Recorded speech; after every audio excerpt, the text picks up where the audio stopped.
First, I want to welcome everyone. My name is Mike Burns. I'm on the board of the Veterans for Common Sense. I really appreciate you all coming out and signing up on these postcards. I think it means a lot, especially the book group came down from Sneed Island. Way to go, you guys. So typically we introduce our guests, but we have a lot of work to do. And we have a young man that I think we need to listen to. He's running for Congress here. His name is Reich. He's born and raised in Florida, in this area of Florida. He's taught school here. He got his master's here in our universities. And he will tell you about himself and what he has to offer this community. Derek, would you please come up? First of all, I want to thank all of you for coming to listen to me. Thank you for your service. I know on June 6th, the 80th anniversary of D-Day, I took time to reflect on my great-grandfather who was in the second wave on Omaha Beach. I've never had the distinction to serve, but I am so grateful to all of you that have. And again, from the bottom of my heart, thank you. And normally, I got to tell you, as a high school teacher, I got to drag people into a room to listen to me. So having people voluntarily come into the room, it's a new experience for me. My name is Derek Rich. I am running for State House District 73 here in Sarasota County, and I am a damn proud public school teacher and Sarasota County native. I was born and raised in Sarasota County. As Sarasota County struggles to staff our schools with teachers and bus drivers, Sarasota County's state representative Fiona McFarland voted to cut $12 million from Sarasota County schools. And what representative goes to Tallahassee and votes to cut money from their own community's children? I never intended to be a politician, but when you come after my children and their education, it becomes personal. In Fiona's 4 years in Tallahassee, public schools have been defunded. The freedom of every woman to control her body has been taken away, and the cost of housing in Sarasota County has more than doubled. I give out grades for a living. I know an F when I see it, and Fiona failed Florida, period. I'm running to be your state representative to fully fund our public schools, to ensure that every woman has the freedom to control her body in this state. You do not live in a free country unless you have the right to control your body and make your own decisions for your health care. And I'm going to fight to lower the cost of homeowners insurance and housing, as I've talked about. Rents in Sarasota County, as well as the cost of homeowners insurance, has more than doubled over the last several years. And I really want to make this point to each of us here today, that this race is about two things. It is about freedom, and it is about the American dream. Again, it is about the freedom of every woman to have the ability to control her body and make her own medical decisions. My mother was planning on having my brother and myself, and she tried several times to do so. Unfortunately, she had several miscarriages before having me. And the last thing we need is politicians, as my mother has already picked out a name, has painted a room, has put together a crib, and now her life is on the line, to have a politician come in and make a medical decision for her that potentially could harm not only her life, but her ability to have children. So it is fundamental that this election is about freedom. And the second thing this election is about, it is about the American dream. As you guys heard, I was born and raised in Sarasota County. I teach 12th grade government and economics at Sarasota High School. And anyone who tells you that public schools do not make American dreams, look at the person standing before you today. I'm very proud to say I'm a South County boy. I grew up in Venice and Northport. I grew up in a household headed by a single mother of four who was a waitress. No one in my family had ever gone to college, okay? And as my mother struggled, as you guys could imagine, being a single mother of four who was a waitress, making sure that we have a mortgage payment, we made rent, there was food on the table. Okay, there were often times where we had to skip meals. There were often times where my mom could not help me with my schoolwork. And like many students from working class backgrounds, I began to fall behind in school. And there is no bigger correlation to your future socioeconomic status than what is your third grade literacy score. If you read on grade level in third grade, your chances of being in upper socioeconomic levels is very high. If you read below grade level in third grade, the chances of you being in a very low socioeconomic status is very high. And I could barely read in third grade. My teacher, Miss Simmons, in third grade, stayed after school almost every day with me. Not because she was getting paid to do so, she was doing it on her own time to make sure that I had a chance to catch up in third grade. And without teachers like Miss Simmons, I wouldn't be here today. I wouldn't have a bachelor's degree. I wouldn't have a master's degree from Florida State University. The number one creator of American dreams in this country is a public school education.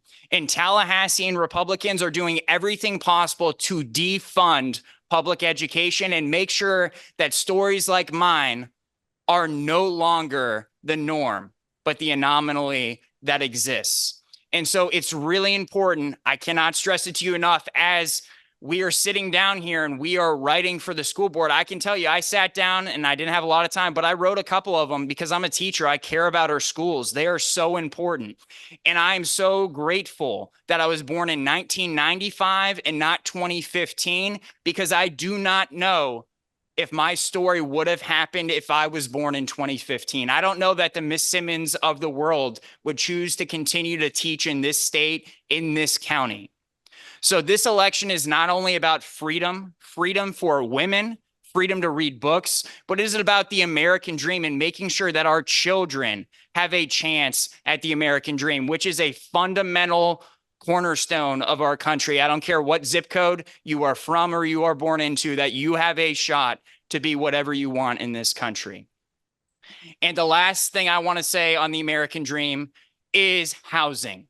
My mother was able to purchase a brand new home. She built it in Northport in 2002 for $99,000. That home today is worth $600,000. What waitress, what nurse, what law enforcement officer, teacher, firefighter can afford to live in our community? They can't. And that is because Tallahassee and Tallahassee politicians have systematically over and over taken money out and defunded the Sadowski Affordable Housing Fund. My opponent in 2021, as we were having a crisis in this state with affordability when it comes to housing, when it was first unfolding in 2021, she voted to permanently cut the Sadowski Affordable Housing Fund by 50%. And it's not just that. Homeowners insurance. When you look at homeowners insurance doubling over the past couple of years, this is an issue that is very personal to me. My dad lived in Charlotte County when Hurricane Charlie came through. Half his house was gone and his insurer went under because they over leveraged themselves in Charlotte County. My mother had her homeowners insurance policy canceled and lapsed 72 hours before a Category 5 hurricane went directly over her house in 2022. Because as we all know, who are homeowners, when we try to get an insurance policy, if there is any named storm in the Atlantic Basin, they will not write you a policy. And that's the situation my mother was in. And you are seeing Tallahassee Republicans ignore the issue of homeowners insurance. You see Governor DeSantis vetoing mitigation efforts for drainage, mangroves, in order to mitigate some of the flooding issues. You see Tallahassee Republicans outright ignoring fixing and reforming the system we have on homeowners insurance, not only promising they did this to give away $3 billion to homeowners insurance companies as they promised not to raise rates. They took the $3 billion of taxpayer dollars of our money and they still continue to raise rates. So this election is about freedom. It is about the American dream, not just for our children, but for working people who make our community what it is today. And I really want to stress we are at a crossroads, and I think all of us in this room know we are at a crossroads as a state and as a country. I never thought I would be in a position today where I would teach American history, I teach world history about the rise of fascism, about the rise of authoritarianism, and what we saw in late 1920s, early 1930s Europe, and we are seeing it here today. And one thing I try to tell my fellow Democrats is this: we really do not do a good job at communicating. The fact that I'm a proud working class man. I'm a proud union working class man. The fact that so many white working class union voters are voting for a guy who's stiffed union workers his entire life, who has stiffed working people his entire life, the fact we cannot win them over, that's a communication problem. That is a problem that we need to understand and address. And it comes by knocking on doors. And this is another thing I want to mention to you. There are many ways you can help. You can write checks. We've raised over $150,000 to take back this district. Out of 120 state house districts, we are 5th among all Democrats in fundraising. We're behind the likes of Anna Escamani and Allison Tan, who ran the entire Florida Democratic Party. Outside of that, it's the high school teacher from Sarasota High. And not only are we getting it done, fundraising, but this is where, we can do the most work. And that is on the ground, having those conversations door to door. In this district that Trump and Biden tied at 49%. And this is a district we can win. 4 years ago, Trump and Biden tied it. We are raising money, as I just explained, to take back this district, but it also comes down to knocking on doors. We just hired a new field director to make sure that as soon as the primaries are over, we are systematically knocking on every swing voter's door in this district. And that is where I would ask all of you, come talk to me after this, get a business card. I would love if you guys could help me knock on doors and communicate our message. I'm an angry teacher who's fighting against someone who voted to cut $12 million from our school district. I'm fighting for affordable housing against someone who not only ignored homeowners insurance, but actively cut the Sadowski Affordable Housing Fund. And I'm fighting for freedom and women's rights. And that is a message that door to door on the airwaves, we are going to win with. And I would love to get your guys' questions. I'm wondering if Fiona McFarland's ever shown up to do any joint appearances with you. She was invited to this one. She did not accept. Took her more than a year to open an office. I watched some of the critical voting restrictions votes that were happening in the House in her first term, and she was absent. She was absent until the final vote count. And I thought that was very curious because I think you have to be present to vote at the State House. So has she ever shown up?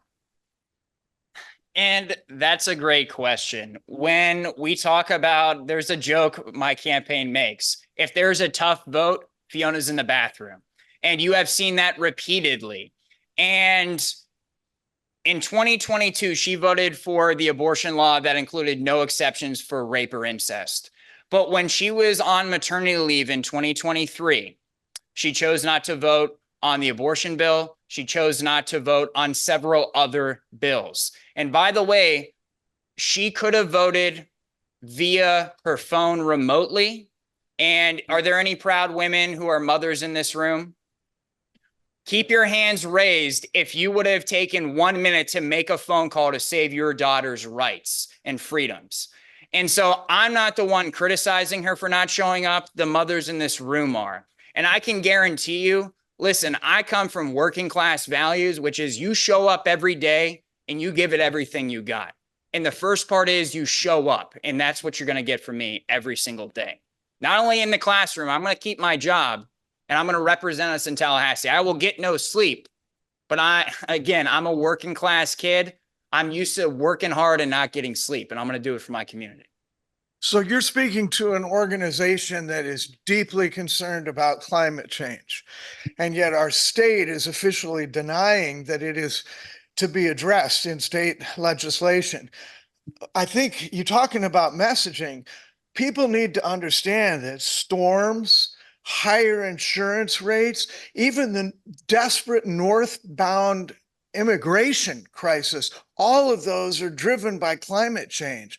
Can you challenge the Republicans to say, how can you guys be in denial of this very serious threat to our future when all these things are happening right now that are evidence of the problem? Absolutely. And that is a great question. And this is where, it comes down to my fellow Democrats. I wish we were better at messaging. You want to know how you really get Republicans to get on board about climate change? Your homeowners insurance rates. You had the governor veto mangrove swamps that were going to be planted to prevent flooding. My brand new car got flooded by Hurricane Ian in 2022. That was a $25,000 check Geico had to write to me. And I'm sorry, but I'm sure you guys have seen all of your auto insurance policies increase because you had to help pay my premium for my brand new car. And so when we are talking about the climate crisis, let's bring it back to dollars and cents.